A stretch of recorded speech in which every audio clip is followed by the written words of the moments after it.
Hello student, welcome my YouTube channel wifi success classes. तो आज की क्लास में आपको सन 2020 का अनसॉल्व कराएंगे सेट नंबर 5, जिसका प्रश्न अभी रह गया है 6 और 7। तो कोड है जिसका 347WD। तो वीडियो स्टार्ट करने से पहले आपसे कहना है वीडियो को ज़्यादा से ज़्यादा लाइक करें, शेयर करें अपने फ्रेंड सर्किल में। और जो भी स्टूडेंट हमारे चैनल से जुड़ना चाहते हैं वो चैनल को सब्सक्राइब कर लें, बेल आइकन ऑल को प्रेस कर लें, ताकि आने वाले वीडियो का नोटिफिकेशन आपको पहले मिल सके। तो चलिए स्टार्ट करते हैं आज का धमाकेदार वीडियो। प्रश्न नंबर 6 और स्टार्ट करेंगे का से। का में कह रहा है पहले फिनोल का, यानी फिनोल को बनाना है आपको। फिनोल का डायजोनियम लवणों, पहला है डायजोनियम लवणों। सेकेंड, उसके बाद में क्यूमीन से विरचन की विधियों का वर्णन कीजिए। तो फिनोल को दो तरीकों से बनाना है। पहला है तरीका आपको डायजोनियम लवण तथा दूसरा है क्यूमीन से विचरण की विधियां लिखनी है। उसके बाद में पूछ रहा है फिनोल की कॉल्बे अभिक्रिया तथा रीमर टीमर अभिक्रिया के लिए रासायनिक समीकरण भी लिखिए। तो चलिए स्टार्ट करते हैं क्लास को और प्रश्न नंबर 6 को कंप्लीट करते हैं। तो सबसे पहले लिख लेंगे आप प्रश्न 6 और उसका का उत्तर यहीं लिख लो, उत्तर।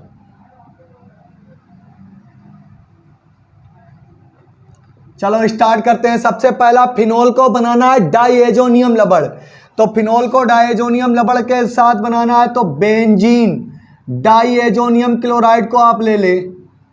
तो बेंजीन डायजोनियम क्लोराइड का फार्मूला होता है C6H5N2Cl, और इसको आप गर्म कर दो हाइड्रोजन क्लोराइड के साथ, सोडियम नाइट्राइड और हाइड्रोजन क्लोराइड की उपस्थिति में। इस कंडीशन में ये हाइड्रोजन क्लोराइड ही बनाता है, लेकिन नाइट्रोजन गैस को लिबरेट कर देता है। नाइट्रोजन गैस मुक्त हो जाती है और बनने वाला कंपाउंड होता है आपका क्लोरोबेंजीन। ये आपका हो गया क्लोरोबेंजीन और निकल क्या गया है माइनस का HCl। अभी भी फिनोल आपको नहीं प्राप्त हुआ है, तो आप क्या करेंगे, क्लोरोबेंजीन का Cl हटाकर OH लगाना है। इसकी अपक्रिया पुनः आप कास्टिक सोडा के साथ करा दें, यानी कि इसका जल अपघटन करा दें तो NaCl रिमूव हो जाएगा, पृथक हो जाएगा। तो यहाँ पर लिख देंगे NaCl माइनस का OH लग जाएगा टॉप पर, तो आपका बन जाएगा फिनोल OH। तो इसकी भाषा आपको लिखनी होगी, तो लिखेंगे यहां पर इसका नाम लिख देते हैं बेंजीन डायजोनियम क्लोराइड। तो क्या लिखेंगे, बेंजीन डायजोनियम क्लोराइड को जब हाइड्रोजन क्लोराइड के साथ सोडियम नाइट्राइड की उपस्थिति में गर्म करते हैं तो क्लोरोबेंजीन प्राप्त होती है। पुनः कास्टिक सोडा के साथ जल अपघटन कराने पर फिनोल बनता है। अब उसके बाद में दूसरा ऑप्शन दे रहा है आपका क्यूमीन से बनाना है। तो क्यूमीन का फार्मूला, ये तो फर्स्ट हो गई रिएक्शन, सेकेंड आपकी आ जाती है क्यूमीन का फार्मूला होता कि बेंजीन का जो एल्किल समूह होता है वो सेकेंडरी कार्बन या बोलते हैं तृतीयक कार्बन का होता है। तो यहां पर CH3 और CH3 ये जो होता है, जो बेंजीन का टॉप पर प्रोपेन जुड़ा होता है, इस यौगिक का नाम होता है क्यूमीन का ऑक्सीकरण प्लेटिनम धातु की उपस्थिति में करा देते हैं। तो यहां से ये बॉन्ड क्रैश हो जाता है और एक बॉन्ड ये क्रैश हो जाता है। सबसे पहले आपका निकलता है CH3, C double bond CH3, ये आपका यहां से इतना हिस्सा यानी कि प्रोपेन का निकल गया और एक ऑक्सीजन इसी पर ऐड हो जाती, तो आपका सब एक कंपाउंड बनता है एसीटोन। और दूसरा क्या बचा है कि एक H है और एक ऑक्सीजन इसकी बच गई है, तो इसके बेंजीन के टॉप पर OH बन जाता है और ये आपका बन जाता है फिनोल। ये दो विधियां हो गई फिनोल को बनाने की। उसके बाद में कह रहा है कि विधियां हो गई, अगर इसको हिंदी इसकी लिखना चाहते हो इस रिएक्शन की तो लिखेंगे क्यूमीन का ऑक्सीकरण प्लेटिनम धातु की उपस्थिति में कराने पर फिनोल प्राप्त होता है तथा एसीटोन पृथक हो जाता है। ये इसकी भाषा हो गई। उसके बाद में आ जाती है फिनोल की कॉल्बे अभिक्रिया तथा रीमर टीमन अभिक्रिया के लिए रासायनिक समीकरण भी लिखिए। तो दोनों अभिक्रियाओं के रासायनिक समीकरण लिखने हैं और इसको रफ करना है। इसको नोट कर लें और इसको हम रफ कर देते हैं। जब तक वीडियो को ज़्यादा से ज़्यादा लाइक कर दें, शेयर करें। अब इसको हम रफ कर देते हैं तो आगे बढ़ते हैं। आगे सबसे पहला आपका है कोल्बे अभिक्रिया। ये आपकी है कोल्बे अभिक्रिया। तो फर्स्ट कोल्बे अभिक्रिया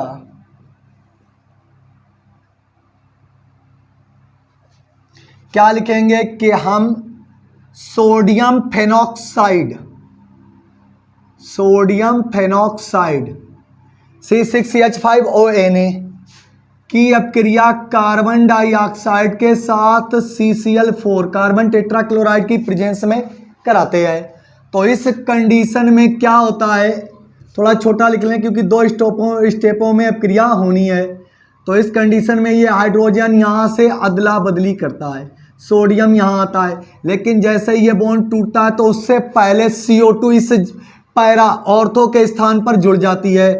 तो आपका बन जाता है इस कंडीशन में OH, क्योंकि हाइड्रोजन इस पर ट्रांसफर हो रहा है। अब ये CO2 इस तरीके से जुड़ जाती है। उसके बाद सोडियम आयन भी यहीं पर ऐड हो जाता है। ये बन जाता है आपका सोडियम सैलिसिलिक अम्ल। क्या बन गया? सोडियम सैलिसिलिक अम्ल। अब इसके बाद में हमें इसकी अभिक्रिया करा देनी होती है HCl से। HCl से ये हाइड्रोजन क्लोराइड निकल जाता है और आपका बनता है सैलिसिलिक अम्ल। ये OH, एक हाइड्रोजन यहीं जुड़ जाता है तो COOH बन जाता है। ये आपका बन गया सैलिसिलिक अम्ल, सैलिसिलिक अम्ल। अब दूसरी अभिक्रिया पूछ रहा है आपसे, रीमर टीमन अभिक्रिया के लिए रासायनिक समीकरण लिखिए। तो चलिए रीमर टीमन अभिक्रिया कराते हैं। इसको रफ कर देते हैं क्योंकि जगह चाहिए ज़्यादा। रीमर टीमन अभिक्रिया कम से कम 3 स्टेपों में होती है। तो इसको रफ करते हैं और सेकेंड अभिक्रिया आपको बताते हैं। रीमर टीमन अभिक्रिया,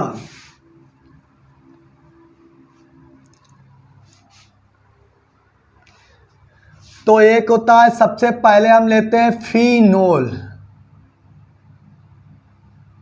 ये फिनोल आपने ले लिया और इसकी अभिक्रिया कराई है क्लोरोफॉर्म CHCl3 से। ठीक है, इसको हम गर्म करते हैं कास्टिक सोडा के साथ NaOH को 60 डिग्री सेंटीग्रेड और 2 से 5 ATM एटमॉस्फेरिक प्रेशर। ठीक है, इस कंडीशन में क्या होता है, एक बॉन्ड यहाँ से Cl तोड़कर NaCl बना लेता है, तो माइनस का NaCl लिख देंगे। और एक हाइड्रोजन ये और एक निकलता है ऑर्थो से, तो ये 2 हाइड्रोजन, अब कास्टिक सोडा की हमें 2 मल्टीपल कर देने होंगे, 2 हाइड्रोजन ये और टोटल 2 ये। तो देख लीजिए कितने हैं, 2 हाइड्रोजन यहाँ है, 2 यहाँ से लिए और 2 ऑक्सीजन है, क्योंकि मल्टीपल इस ऑक्सीजन में है तो बना देता है 2H2O। अब बचा एक सोडियम दौड़ता हुआ जाता है ऊपर, तो ये बन जाता है एक माध्यमिक यौगिक ONa और इस पैरा पर जुड़ जाता है CH। अब तो इसको बेंजीन को दोबारा ही बनाना पड़ेगा, नहीं तो आपको दिखेगा नहीं। इसको हम थोड़ा सा छोटा करके लिख देते हैं, इसको लिख देते हैं 2 से 5 ATM। ठीक है, माइनस NaCl यहाँ पर निकला था 2H2O। अब बताते हैं फिनोल के ऊपर क्या हुआ परिवर्तन, तो ये बन जाता है ONa सोडियम फेनॉक्साइड और CHCl2। इसका नाम है ऑर्थो मेथिलीन डाइक्लोराइड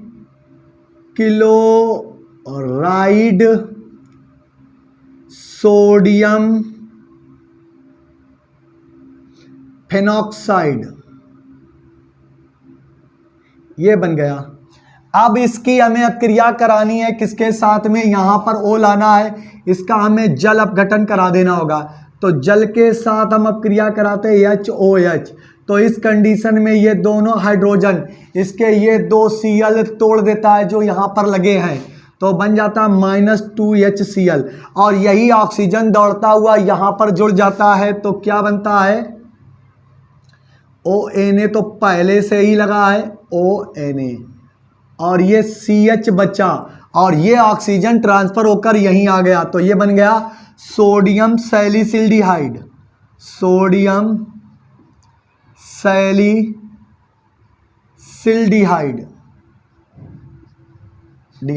आप अगर इंग्लिश में नाम लिखते हैं कोई टेंशन नहीं। अब उसके बाद में इसकी अपक्रिया और करानी है, यहाँ पर इसका Na हटा देना है, तो हम इसकी ही मात्रा HCl की पुनः मात्रा डालते हैं, तो ये NaCl निकल जाता है और ये हाइड्रोजन यहीं पर ऐड हो जाता है, तो आपको प्राप्त हो जाता है सैलिसिल्डिहाइड। ये हो गया आपका CHO सैलिसिल्डिहाइड।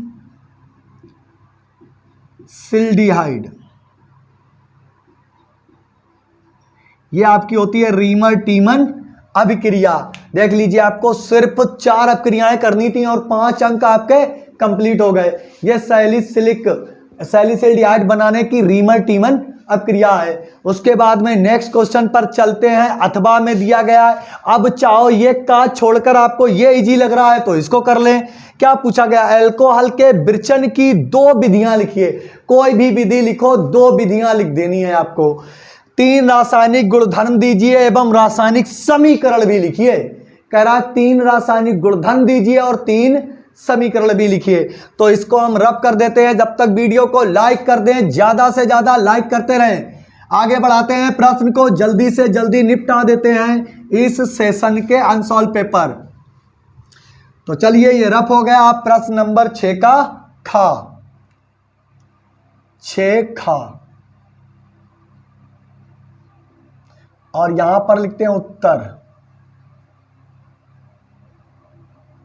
हो गया, ये प्रश्न नंबर 6 का खा है। ठीक है, अब खा नहीं, सॉरी खा नहीं, अथवा है। का उत्तर, और वो भी अथवा का। अथवा लिखना है भाई। अथवा में दिया गया अल्कोहल के विरचन की 2 विधियां लिखिए। तो कोई भी एक विधि लिखिए। नंबर फर्स्ट लिखेंगे एल्डिहाइडों के अपचयन द्वारा। तो लिखते हैं एल्डिहाइडों के अपचयन द्वारा R single bond C double bond OH, ये एल्डिहाइड कहलाते हैं। एल्डिहाइडों का अपचयन लिथियम एल्यूमिनियम हाइड्राइड या PD या प्लेटिनम धातु की उपस्थिति में इतने उत्प्रेरक लेकर आप इसका अपचयन कराएंगे तो हाइड्रोजन के साथ इसका अपचयन होना है। ये बॉन्ड क्रैश होगा, एक हाइड्रोजन OH बना देगी और एक बना देगी इसको CH2। तो यहाँ पर 2 CH2 हो जाएंगे, R single bond CH2 single bond OH, ये बन गया आपका अल्कोहल।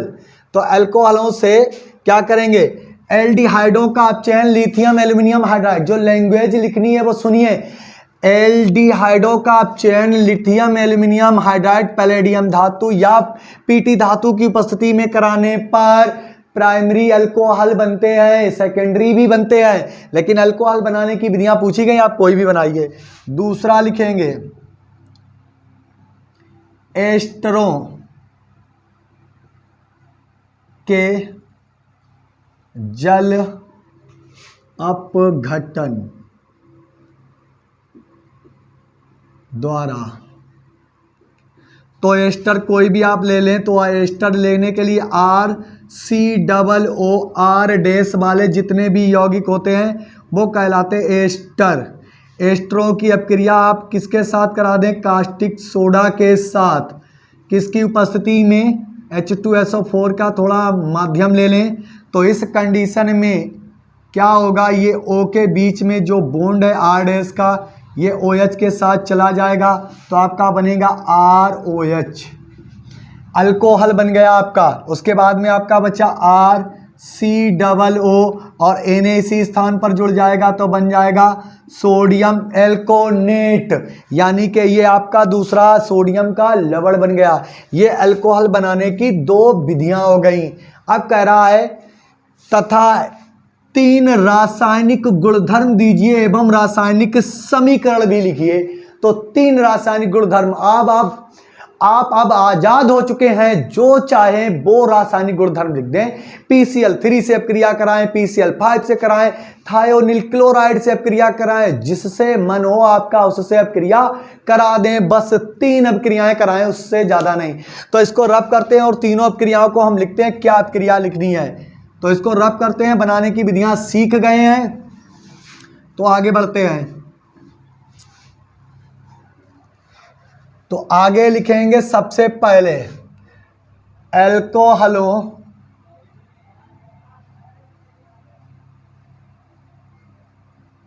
के रासायनिक गुणधर्म। तो रासायनिक गुणधर्म में सबसे पहला लिखो number 1 CHOR single bond OH। तो यहां पर पहले अपक्रिया का नाम लिख दो, PCl3 से अभिक्रिया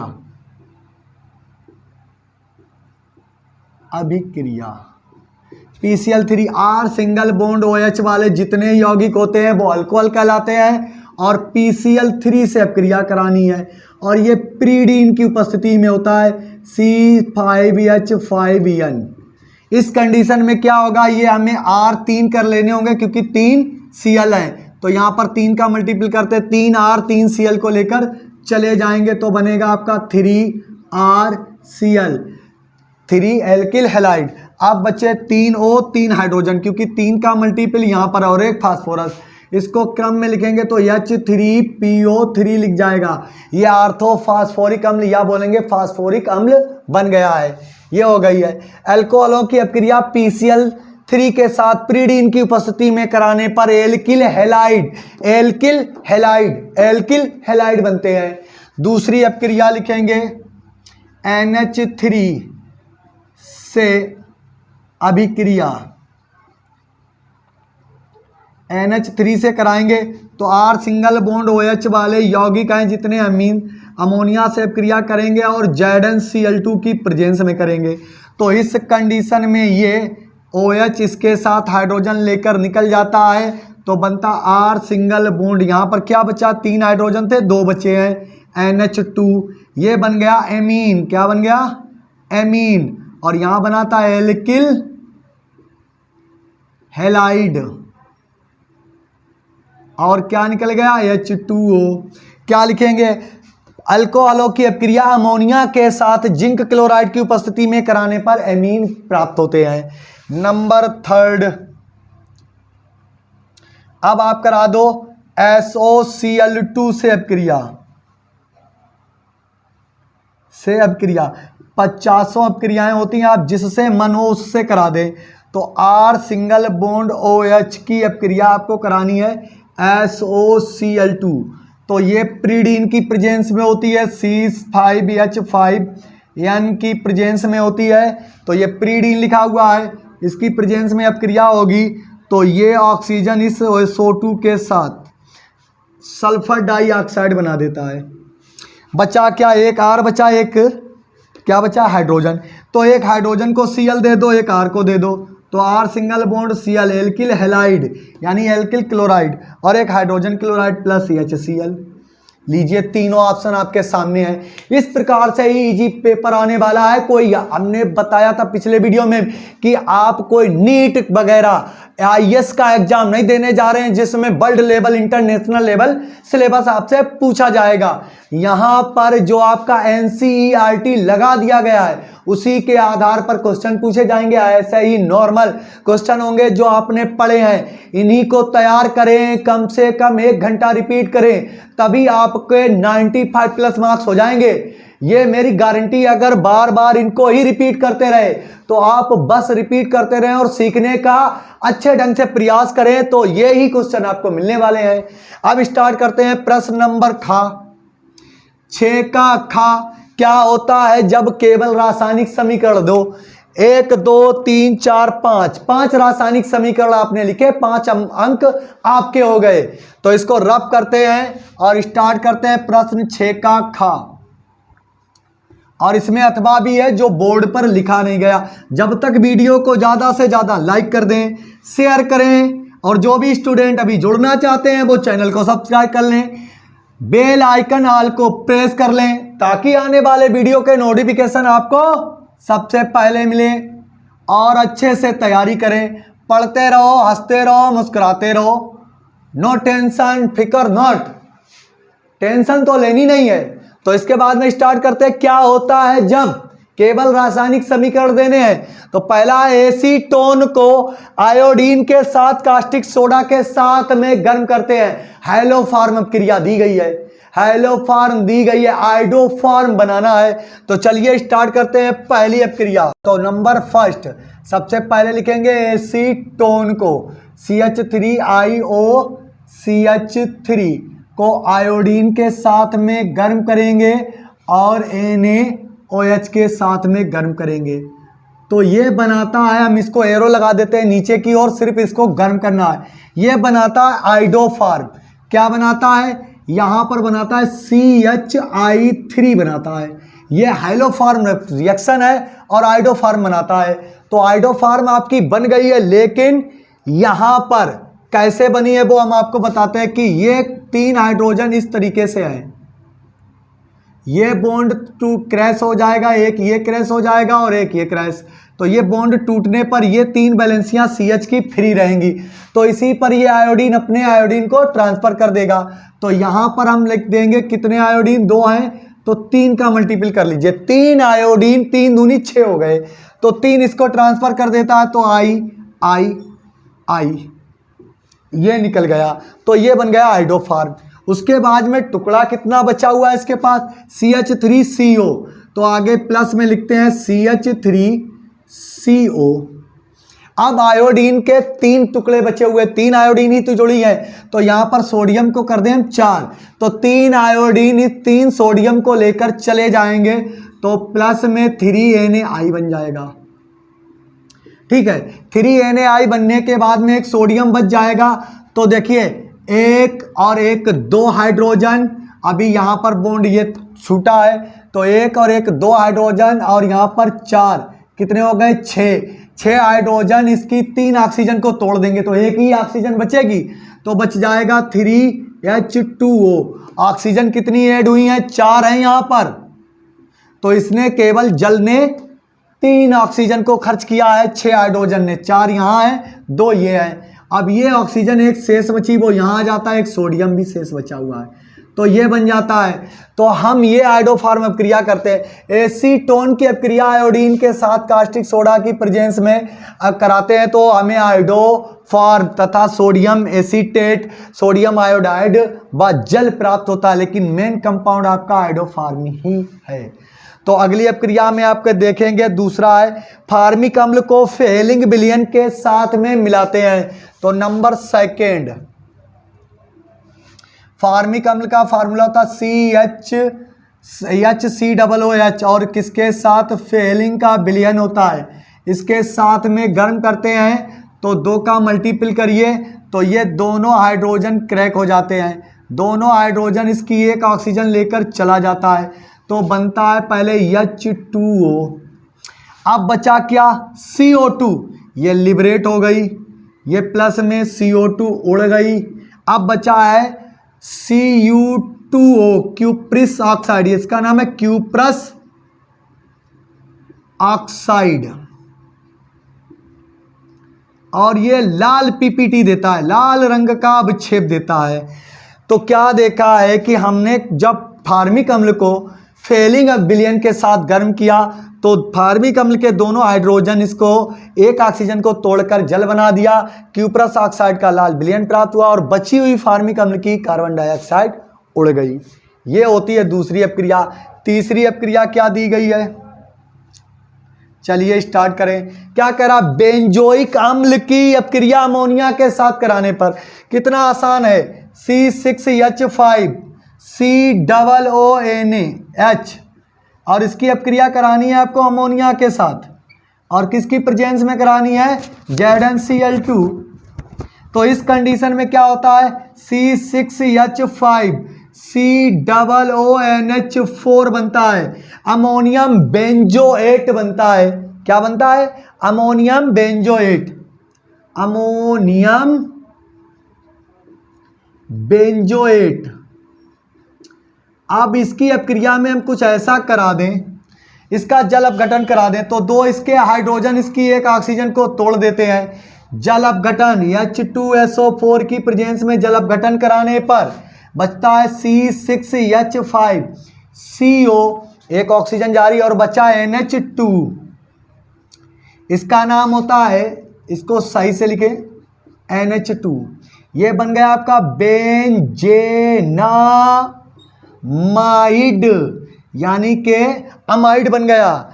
बेंजोइक अम्ल की अपक्रिया अमोनिया के साथ कराने पर पहले अमोनियम बेंजोएट का सॉल्ट बनता है लवण, पुनः जल अपघटन कराने पर अमोनियम बेंजोएट बनता है। जल अपघटन आप चाहो तो HO लिख दो, ठीक है। तो बेंजेनामाइड बनता है। ये हो गई तीसरी अपक्रिया, देख लीजिए। अब हम इसको रद्द कर देते हैं। जब तक वीडियो को लाइक करते रहो, लाइक करते रहो। आगे बढ़ते हैं। आगे क्या दिया गया है, एसिटल्डिहाइड को टोलेन, क्या छोटी सी अपक्रिया दे रखी है, बहुत इजी है तो करिए। तो नंबर 4 एसिटल्डिहाइड CH3CHO को टोलेन Ag2O अभिकर्मक के साथ गर्म करते हैं तो ये ऑक्सीजन इसके पास ट्रांसफर हो जाता है। तो CH3COOH, यहाँ पर COOH बन जाएगा ये ऑक्सीजन जाने से, और 2Ag का काला अवक्षेप प्राप्त होता है, सिल्वर अपचयित हो जाता है। एसिटल्डिहाइड को टोलेन अभिकर्मक के साथ गर्म करने पर बेंजो एसिटिक अम्ल प्राप्त होता है और काला अवक्षेप सिल्वर का पृथक हो जाता है। उसके बाद में है एसिटिक अम्ल को कैल्शियम ऑक्साइड के साथ गर्म करते हैं, भाई एल्केन बना रहा है ये। नंबर 5 एसिटिक अम्ल CH3COOH, और इसको हम किसकी प्रेजेंस में गर्म करते हैं, CO, और ये रिस्पॉन्सिबल होता है बी कार्बोक्सिलीकरण का, कार्बोक्सिलीकरण। और बी कार्बोक्सीकरण का मतलब होता है इसकी CO2 उड़ा देगा, तो ये बन जाएगा मेथेन। क्या बन जाएगा, मेथेन। ये हाइड्रोजन इसी के साथ चिपक जाएगा और CO2 मुक्त हो जाएगी। ये हो गया क्वेश्चन नंबर 6 का खा। अब आता है प्रश्न नंबर खा का अथवा स्टार्ट करेंगे। तो अब स्टार्ट करते हैं। प्रश्न 6 का खा और उसका अथवा है। खा हो चुका है उसका खंड का, तो उसका अथवा रह गया है। अब रिएक्शन दी गई है 5। कैसे प्राप्त करेंगे, केवल रासायनिक समीकरण दीजिए। तो कैसे प्राप्त करेंगे, रासायनिक समीकरण देना है। फार्मिक अम्ल से कैल्शियम फार्मेट, दूसरा है फॉर्मल्डिहाइड से यूरोट्रोपेन, और एसिटिक अम्ल से कैल्शियम एसिटिल क्लोराइड, और एसीटोन से एसीटोन हाइड्रोजोन, और उसके बाद में बेंजोइक अम्ल से मेटा बेंजोइक अम्ल बनाना है। तो या स्टार्ट करते हैं प्रश्न 6 खा, और क्या है, अथवा। तो 5 रिएक्शन दी गई है। सबसे पहला फार्मिक अम्ल, तो फार्मिक अम्ल को हम किसके साथ, HCOOH और HCOOH, फार्मिक अम्ल के दो अणुओं को कैल्शियम हाइड्रोक्साइड यानी बुझे चूना, बुझा चूना, चूना के साथ गर्म करते हैं तो हमें कैल्शियम फार्मेट मिलता है। तो इसका OH और इसका एक H मिलकर जल बना देता है। इसका OH और इसका एक H मिलकर जल बना देता है। तो -2H2O निकल जाता है। शेष क्या बचा है, कैल्शियम के 2 ऑक्साइड बचे हैं। इस प्रकार से बॉन्ड जहां जहां से टूटा तो एक टुकड़ा यहां जोड़ दो, OCH, OCH, ये बन गया कैल्शियम फॉर्मेट। ये इस तरीके से बनाते हैं कैल्शियम फार्मेट।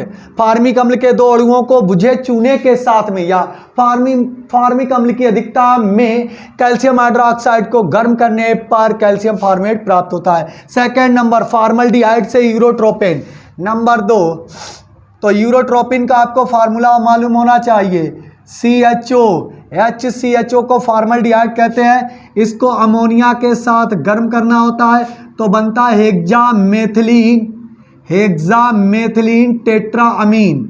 यानी कि अमोनिया में नाइट्रोजन जो है वो 4 चाहिए है, तो 4 का मल्टीपल करिए। अब 4 3 12 हाइड्रोजन हो जाते हैं, तो ऑक्सीजन कितने हैं? 1। 12 हाइड्रोजन को ऑक्सीजन चाहिए 6 दूनी 12, 6 ऑक्सीजन चाहिए, तो 6 का मल्टीपल कर दीजिए, तो ये इतना हिस्सा 6 हो जाता है, यानी कि CH2। तो हेक्सामेथिलीन टेट्राअमीन को कहते हैं यूरोट्रोपिन। ये मूत्र रोगियों को पिलाई जाने वाली दवा है। ये लीजिए, दूसरी अपक्रिया हो गई।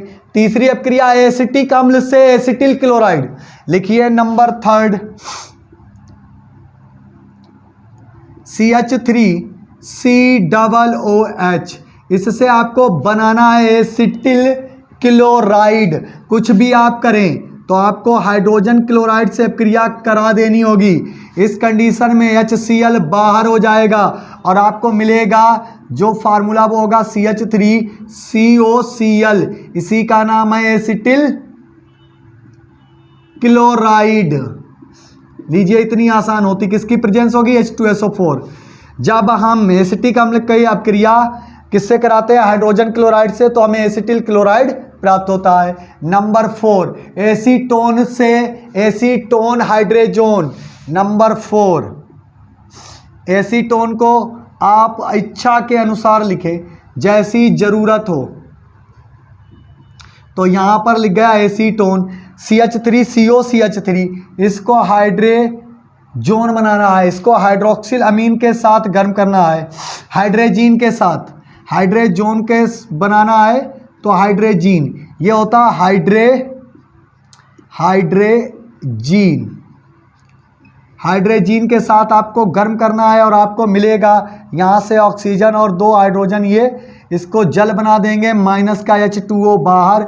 2 हाइड्रोजन टूटे हैं, 2 यहाँ बॉन्ड टूटे हैं, वैसे ही लिख देंगे। तो CH3 C double bond N single bond NH2। इसका नाम है एसीटोन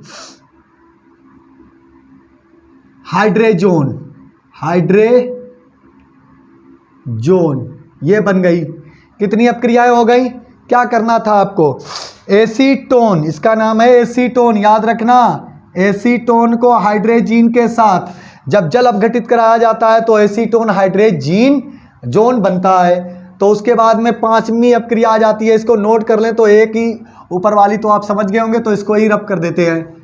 तो 5 नंबर आपको फ्री में रखे मिलते हैं, बस आपका कॉन्सेप्ट क्लियर होना चाहिए। 5 नंबर आपके हो गए।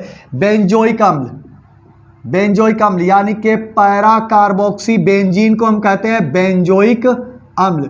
बेंजोइक अम्ल की ब्रोमीन के साथ आयरन धातु की उपस्थिति में अपक्रिया करा देंगे, तो ये जब कार्बन जुड़ा होता है तो मेटा स्थान पर इलेक्ट्रॉन स्नेही प्रतिस्थापन नहीं होता है ऑर्थो पर, और मेटा पर हो जाता है। तो मेटा से एक हाइड्रोजन निकलता है और वो ब्रोमीन का एक HBr बना लेता है और बनता है एक ब्रोमीन। तो ब्रोमीन लग जाता है मेटा पर, तो COOH, और ये लग जाती है बेंजीन।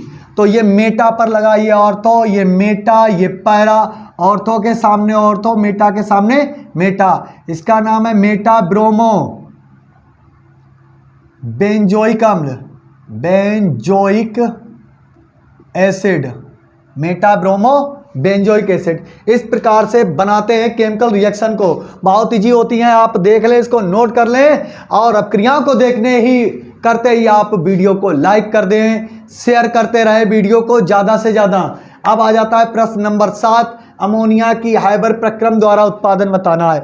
आपके सामने है, इसका चित्र बनाना है भाई, तो इसको हम रब कर देते हैं। आपने नोट कर लिया होगा। जब तक वीडियो को लाइक करिए, कर दीजिए लाइक, इतना कहलवाने की ज़रूरत नहीं पड़ती है। जितना आप लोग कहलवाते हैं वीडियो को लाइक करने के लिए, जितने व्यूज करते हो उतने लाइक कर दिया करो। तो यहां पर आप बताते हैं हैबर प्रक्रम द्वारा, तो पहले आपको बनानी होगी हैबर विधि। तो हम क्या करते हैं, एक हैबर प्रक्रम उत्क्रमणीय प्रक्रम बनाते हैं। जल्दी से बनाने का आदत डालिए। देखिए ये रफ कर दे, थोड़ा सा ब्लैक हो गया है ज़्यादा रिपीट करने से। इस तरीके से आपको नलिकाएं बनानी होंगी पतली पतली, और इस प्रक्रम को यहाँ ले आना होगा। यहाँ पर आपका एक लगा होगा पंखा, इस तरीके से आपका लगा होगा। देखते रहिए और जब तक वीडियो को लाइक करते रहिए कि कितनी जल्दी बनाना है इसको। यहाँ से नलिका जाती है वो इस तरफ होके जाती है, ठीक है, इस कंडीशन में। और ये होता है तो ऊपर से हम डालते हैं नाइट्रोजन प्लस हाइड्रोजन का मिक्सर। ये यहाँ पर एक सिलेंडर लगा होता है उत्प्रेरक का, जिसमें भरा होता है आयरन और मोलिब्डेनम। ये सिलेंडर लगा हुआ है, इसमें भरा हुआ है उत्प्रेरक कक्ष है। ये उत्प्रेरक कक्ष है जिसमें आयरन के टुकड़े और मोलिब्डेनम के टुकड़े डाले गए हैं, ठीक है। ये आयरन और मोलिब्डेनम के टुकड़े डाले गए हैं। पास में ही जब यहाँ से बन जाती है कोई एक ऐसी चीज़ और उसके बाद में कहाँ पहुँचती है, इस कंडीशन में। यहाँ पर एक लगा होता है कूलिंग यंत्र और वहाँ पर नलिका इस तरीके से जाती है। थोड़ा और इसको बढ़ा लेते हैं, इस कंडीशन में नलिका जाती है और ये थोड़ी तिरछी टेढ़ी बेड़ी होती हुई जाती है और बाद में पहुँचती है। ये बोलते हैं शीतलक कक्ष, यानी कि ठंडा करने वाला कक्ष, अमोनिया को ठंडा कर देता है। और ये इस नलिका से फिर जाकर इस तरीके से निकल जाती है बाहर। यहाँ भी इसको निकालने वाला एक ट्यूबर चाहिए, ठीक है। तो यहाँ पर एक पंखा लगा होता है जो इसको बाहर निकालता है। अब यहाँ पर हम एक पंखा लगा देते हैं जो बाहर को निकालेगा।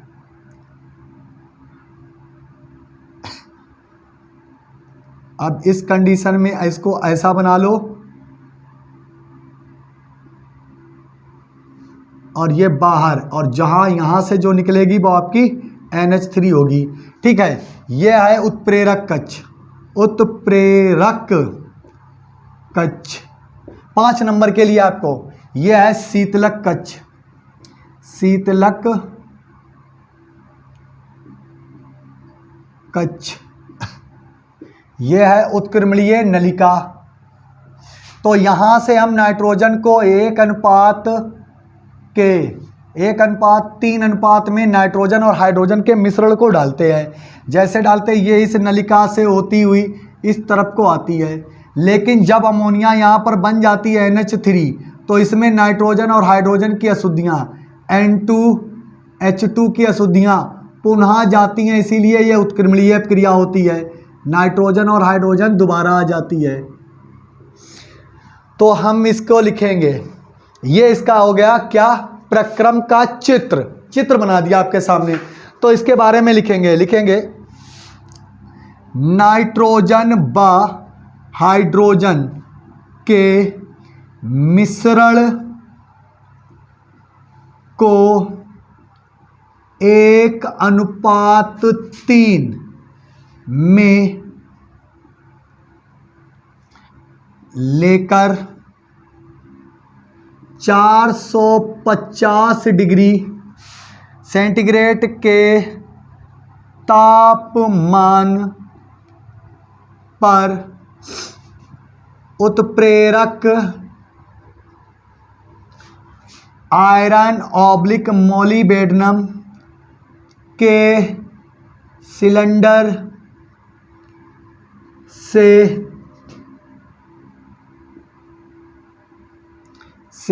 से गुजारने पर अमोनिया बनती है। क्या लिखा? नाइट्रोजन व हाइड्रोजन के मिश्रण को 1:3 में लेकर 450 डिग्री सेंटीग्रेड के तापमान पर उत्प्रेरक आयरन मोलिब्डेनम के सिलेंडर से गुजारने पर अमोनिया बनती है तथा नाइट्रोजन व हाइड्रोजन की अशुद्धियां पुनः नलिका में पहुंचकर अमोनिया में बदल जाती हैं। यह अपक्रिया उत्क्रमणीय होती है। उत्क्रमणीय मतलब उत्क्रमणीय होती है। तो यहाँ जगह बची नहीं तो इसकी अपक्रिया बताते हैं नाइट्रोजन प्लस हाइड्रोजन और यहाँ उत्प्रेरक मोलिब्डेनम और आयरन लिख देते हैं। यहाँ पर है ये उत्प्रेरक के कक्ष में या फिर ओब्लिक मोलिब्डेनम का उत्प्रेरक, तो ये गुजारते हैं तो यहाँ पर 3 का मल्टीपल करते हैं तो बनता है आपका 2NH3 अमोनिया। ये बता रहा है। इतना आपको लिखने के लिए 3 अंक मिल जाएंगे। कितने? 3 अंक। उसके बाद में कह रहा है अमोनिया के 2 महत्वपूर्ण उपयोग लिखिए। हाँ तो लिखेंगे, इसको रब कर देते हैं। आपने चित्र देख लिया, इसको नोट कर लें और हम इसको रब करते हैं, उपयोग लिखते हैं। ठीक है, तो उपयोग में सबसे पहला लिखिए बड़े स्थानों बा कोल्ड स्टोरेज को शीतलक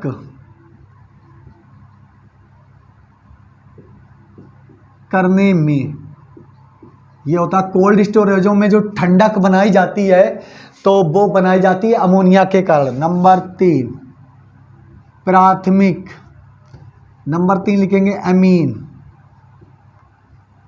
कॉमा यूरोट्रोपिन कॉमा बहुलक कॉमा एमाइड आदि के निर्माण में। अब बताओ कितने काम आ गया? एमीन, यूरोट्रोपिन, बहुलक एमाइड के निर्माण में। इतना आपको लिखने के 5 अंक मिल जाएंगे। उसके बाद में आ जाता है नेक्स्ट क्वेश्चन 7 का खा अथवा है सल्फर डाइऑक्साइड के विरचन का वर्णन कीजिए। अब वर्णन की सहित SO2 के निम्नलिखित के साथ अपक्रियाएं भी देना है। तो हमें वर्णन करना है, SO2 को बनाना है, तो इसको रब कर देते हैं और 7 का खा लिखते हैं।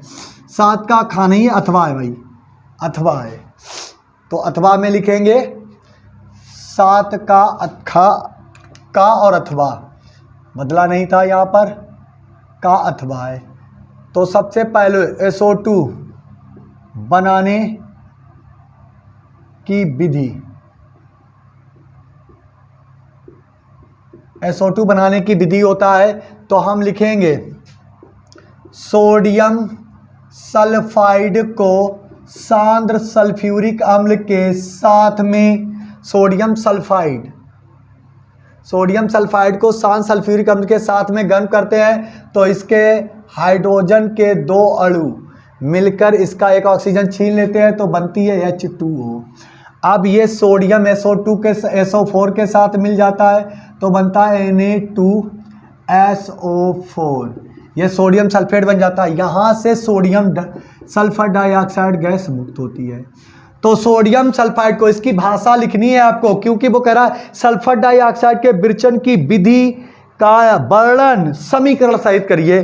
तो आप लिखना है, आप भाषा लिखेंगे सोडियम सल्फाइड को सांद्र सल्फ्यूरिक अम्ल के साथ गर्म करने पर SO2 मुक्त होती है, सोडियम सल्फेट बाद जल बनता है। अगर दूसरी विधि लिखना चाहते हो इससे इजी कुछ मामला तो नंबर 2 में आप लिखेंगे सल्फर की अपक्रिया हाइड्रोजन सल्फेट यानी सल्फ्यूरिक अम्ल के साथ कराने पर क्या बनता है, सल्फर डाइऑक्साइड बनती है। तो यहाँ पर हम करेंगे 2 का मल्टीपल, 2 हाइड्रोजन यहाँ पर बना लेंगे ऑक्सीजन 8। तो सबसे पहले लिखिए SO2, कितने हैं 2 और 1 3, तो 3 SO2 बन जाएंगे। अब बचे ऑक्सीजन कितने हैं 8, 2 चाकू 8, तो 4 हाइड्रोजन मिलकर जल बना देंगे। तो सल्फर को शांत सल्फ्यूरिक अम्ल के साथ गर्म करने पर ये सफ़ेद होगा, सफ़ेद सल्फर को शांत सल्फ्यूरिक अम्ल के साथ गर्म करने पर SO2 बनती है, जल पृथक हो जाता है।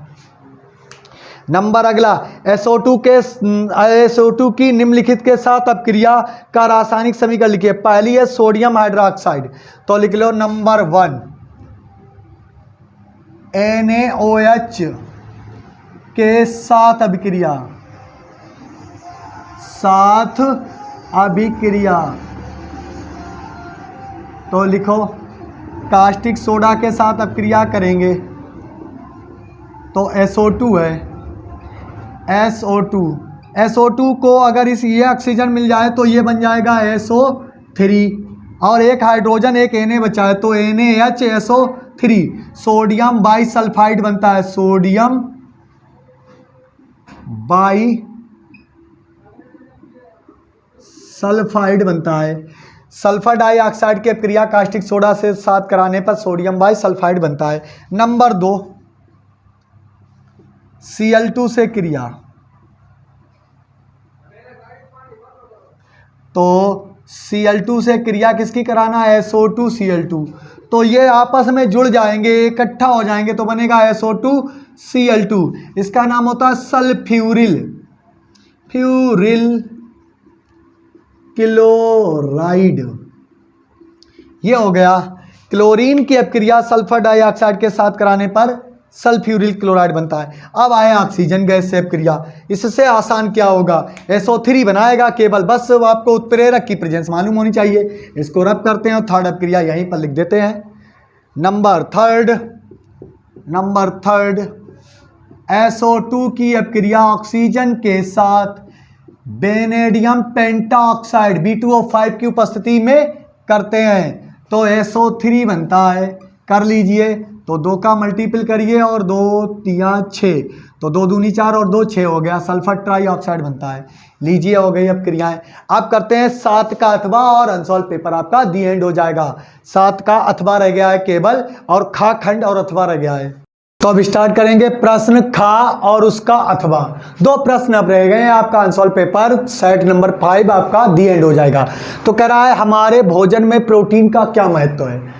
आप जानते हैं प्रोटीन कितनी ज़रूरी है। अगर प्रोटीन आपके शरीर में ना हो तो आपके चेहरे की रंगत चली जाएगी, आपको कोशिकाओं को रोग यानी कि हड्डियां दुर्बल हो जाएंगी, अजीब सा बॉडी ढांचा हो जाएगा। प्रोटीन की कमी से डर्मेटाइटिस हो जाएगी, अनेक बीमारियां आपको घेर लेंगी। तो इसी के ऊपर लिखना है। सबसे पहले प्रश्न 7 का खा और उसका उत्तर लिखो। लिखेंगे प्रोटीन हमारे भोजन का प्रमुख अवयव है, प्रमुख अवयव है। यह उत्तर में लाइन हो गया। प्रोटीन हमारे भोजन का प्रमुख अवयव है। प्रोटीन से हमारे शरीर को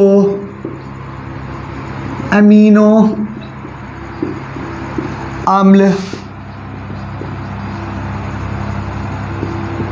एंटीबॉडीज,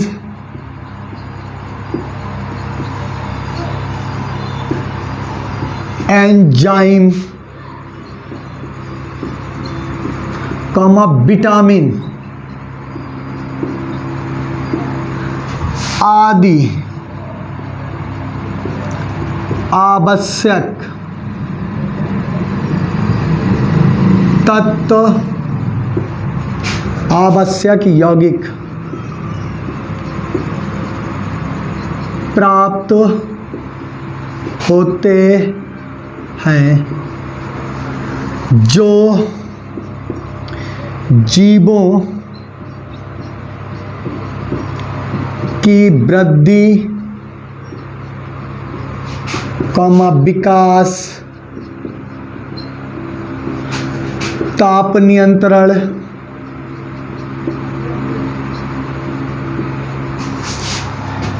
अनेक रोगों से सुरक्षा, और भी लिखेंगे, वृद्धि, विकास, ताप नियंत्रण, अनेक रोगों से सुरक्षा तथा रक्त में उपस्थित हीमोग्लोबिन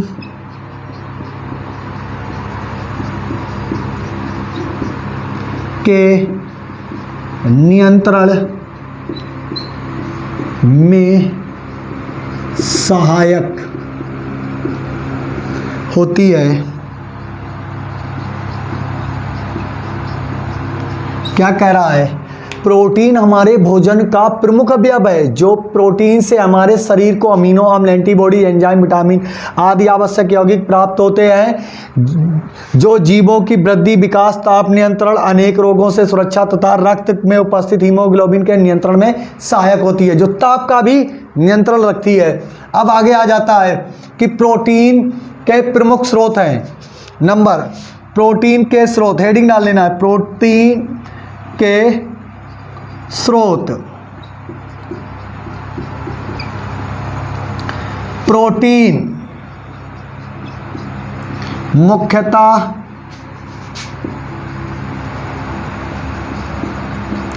सोयाबीन, दालों, अनाजों, प्रोटीन मुख्यतः दालों, अनाजों तथा ड्राई फ्रूट्स से, ड्राई फ्रूट, कॉमा और लिखो, अंडा, दूध। क्या लिखा? प्रोटीन मुख्यतः सोयाबीन, दालों, अनाज, ड्राई फ्रूट्स, अंडा, दूध, मांस आदि से प्राप्त होता है।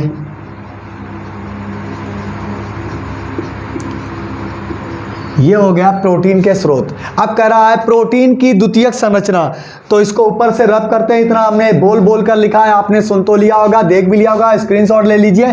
तो आगे बढ़ते हैं, प्रोटीन की द्वितीयक संरचना, तो इसको रब कर देते हैं, ये तो आप जानते ही हैं। तो प्रोटीन की द्वितीयक संरचना हेडिंग डालेंगे, प्रोटीन की द्वितीयक संरचना। प्रोटीन की द्वितीयक संरचना दो प्रकार की होती है। पहली है alpha helix. Alpha helix, alpha helix में क्या होता है? प्रोटीन की जो पटलिकाएं होती हैं उनमें अमीन समूह और कार्बोनिल समूह, ये पटलिका प्रोटीन की होती है, जिसमें NH और CO समूह के मध्य हाइड्रोजन बंध उपस्थित होता है। CO और NH के मध्य हाइड्रोजन बंध उपस्थित होता है, जिसके कारण प्रोटीन एक सर्कुलाकार यानी कि कुंडलन संरचना बना लेती है। कैसी बना लेती है? कुंडलन संरचना बना लेती है। ये प्रोटीन की संरचना है, ये लीजिए, ये प्रोटीन की द्वितीयक संरचना अल्फा हेलिक्स।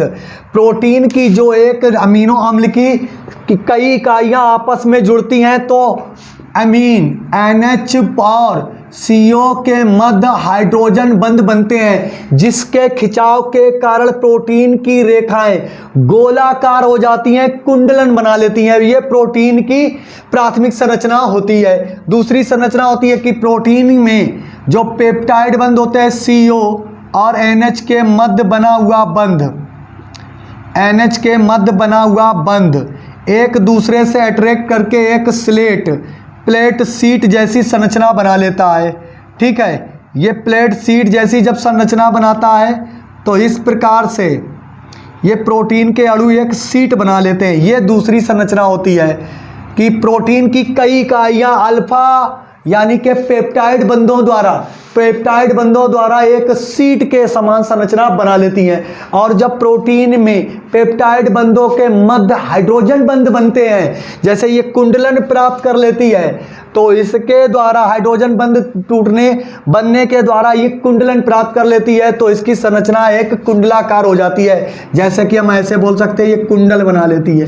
ये प्रोटीन की द्वितीयक संरचना होती है। इसको हम पिछले सॉल्व में पढ़ा भी चुके हैं। अब इसको हम रब करते हैं। इस संरचना को नहीं रब करेंगे क्योंकि इसका काम है। अब कह रहा प्रोटीन का व्यतिकरण, क्या बोलेंगे, हेडिंग डालेंगे प्रोटीन का विकृतीकरण। क्या होता है यहां पर, प्रोटीन को क्या बोलेंगे, प्रोटीन को किसी विलायक या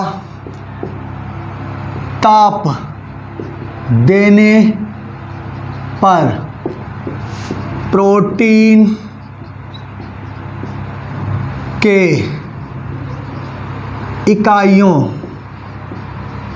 प्रोटीन की इकाइयों के मध्य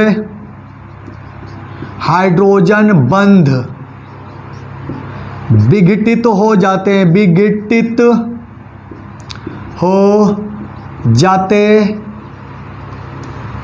हो जाते हैं और प्रोटीन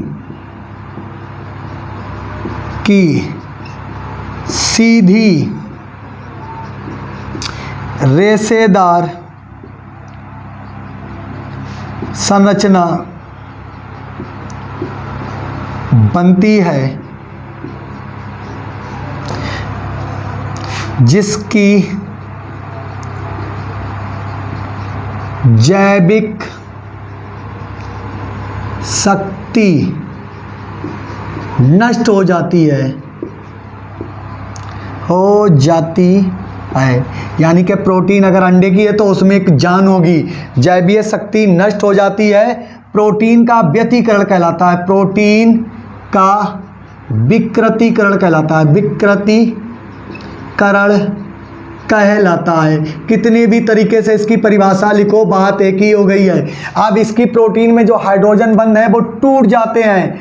जैसे हम अंडे को उबाल दें तो उसके अंदर अंडे की प्रोटीन को, कच्चा अंडा देखा होगा, बॉयल अंडा नहीं, जब अंडा उबला नहीं होता तो वो गोलाकार प्रोटीन होती, लेकिन जब हम उसको गर्म करते हैं तो वो कठोर हो जाती है, उसकी प्रोटीन के सीधे सीधे रेशे हो जाते हैं, सीधे सीधे। ये कहलाता है प्रोटीन का व्यतिकरण, प्रोटीन का व्यतिकरण। अब आ जाता है इसका अथवा क्वेश्चन, मोनोसेकेराइड, डाइसेकेराइड और पॉलीसेकेराइड से आप क्या समझते हैं। तो हम इसको रब करते हैं और आते हैं क्वेश्चन नंबर अथवा पर। मोनोसेकेराइड और डाइसेकेराइड और ट्राइसेकेराइड से आप, पॉलीसेकेराइड से आप क्या समझते हैं। तो इसको हम रब कर देते हैं और क्वेश्चन नंबर 7 का अथवा, खा का अथवा लिखते हैं। तो खा का अथवा लिखेंगे सबसे पहले, मोनोसेकेराइड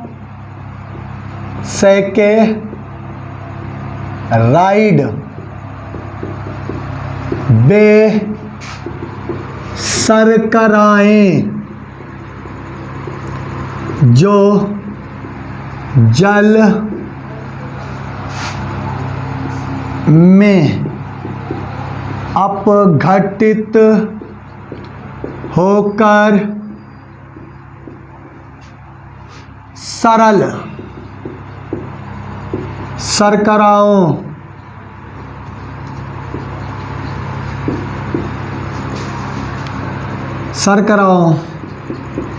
में नहीं बदलती हैं।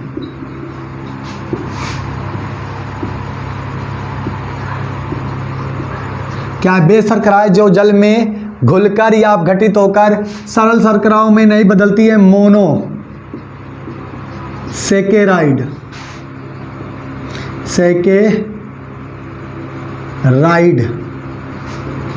शर्करा कहलाती है। जैसे C6H12O6 ग्लूकोज, क्या होगा? ग्लूकोज को अगर जल में घोलोगे तो अन्य शर्करा नहीं प्राप्त होगी। उसके बाद C6H12O6 यानी के फ्रक्टोस, ये कैसी होती है? मोनोसेक्राइड। फ्रक्टोस ये क्या होती हैं? मोनोसेक्राइड शर्कराएं होती हैं जो जल में वियोजित होकर अन्य शर्कराओं में नहीं विघटित होती हैं। तो उसके बाद में आ जाता है डाइसेक्राइड। इसको आप समझ गए। अब डाइसेक्राइड पर चलिए, बहुत इजी टॉपिक है, आपको सिर्फ पढ़ना है।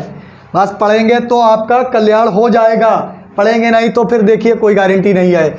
यहाँ पर दूसरा पॉइंट, डाइसेकेराइड।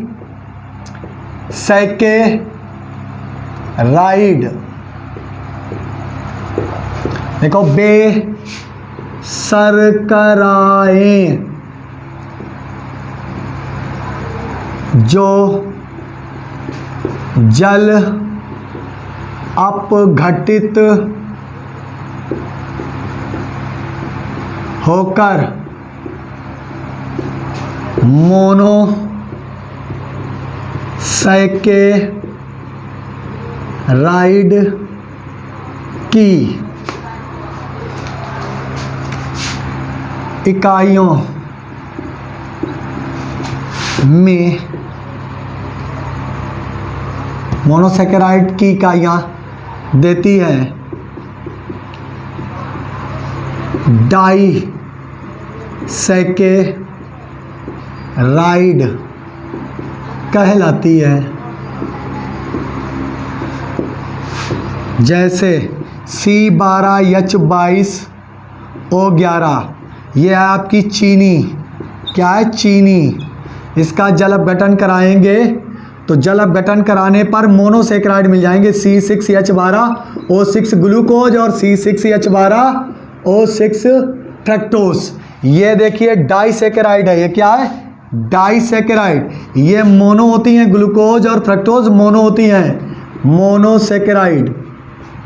ठीक है, ये दोनों मोनोसेकेराइड है। अब आ जाता है आपका पॉलीसेकेराइड। उदाहरण भी साथ में ही चल रहा है, ये उदाहरण है। ठीक है, अब आ जाता है पॉलीसेकेराइड।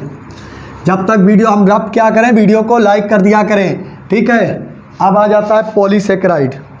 नंबर 3, पॉलीसेकेराइड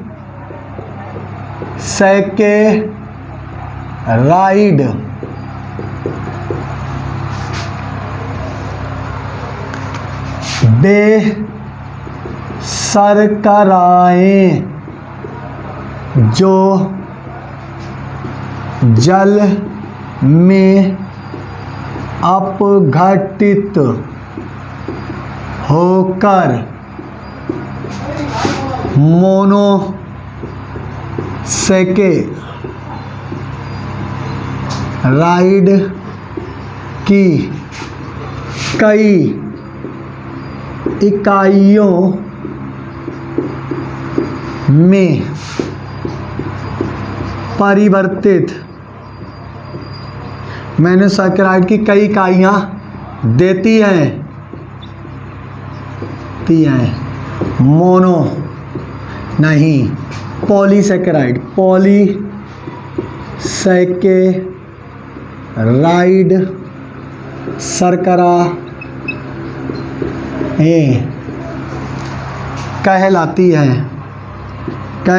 हैं। यहाँ पर थक जाते हैं बुरी तरीके से, तो इसके लिए आप वीडियो को ज़्यादा से ज़्यादा लाइक कर दें। जैसे स्टार्च C6H10O5 स्टार्च है। ये क्या है? स्टार्च।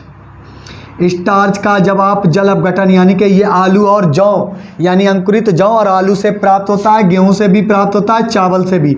इसमें जल डालेंगे और ये डाइस्टेज एंजाइम यानी किसकी, डाइस्टेज एंजाइम की उपस्थिति में C6H12O6 के केवल ग्लूकोज देती है और अनलिमिटेड क्या बनाती है, सेबल ग्लूकोज मोनोसेकेराइड की बहुत सी इकाइयाँ देती है। यहीं पे लिखा है कई इकाइयाँ देती है। तो ये होती है पॉलीसेकेराइड। स्टार्च क्या है, पॉलीसेकेराइड। अब कह रहा ग्लूकोज और स्टार्च में किस प्रकार विभेद किया जाता है। ग्लूकोज एक मोनोसेकेराइड शर्करा का यौगिक है जो 38 एटीपी देता है। कितने, 38 एटीपी देता है वियोजन के पश्चात। लेकिन यहां पर स्टार्च का जल अपघटन, स्टार्च एक पॉलीसेकेराइड शर्करा है जो जल अपघटन के पश्चात मोनोसेकेराइड ग्लूकोज की कई इकाइयां देती है और जिसका सेवन करने से मानव के शरीर में ग्लूकोज का स्तर बढ़ जाता है। तो ये विभेद हो गया। बस इतना ही आप लिखेंगे और क्वेश्चन आपका सॉल्व हो जाएगा। तो कैसा लगा हमारा वीडियो ये कमेंट बॉक्स में कमेंट करके जरूर बताया करें और वीडियो को लाइक करें, ज़्यादा से ज़्यादा शेयर करें और अपने फ्रेंड सर्किल में शेयर करने के बाद जो भी स्टूडेंट हमारे चैनल से अभी भी जुड़ना चाहते हैं वो चैनल को पहले सब्सक्राइब करें, बेल आइकन ऑल को प्रेस करें ताकि आने वाले वीडियो का नोटिफिकेशन आपको पहले मिल जाए। तो मिलते हैं अगले अनसॉल्व पेपर प्रैक्टिस नंबर 6 के साथ में। तब तक के लिए धन्यवाद, बाय बाय।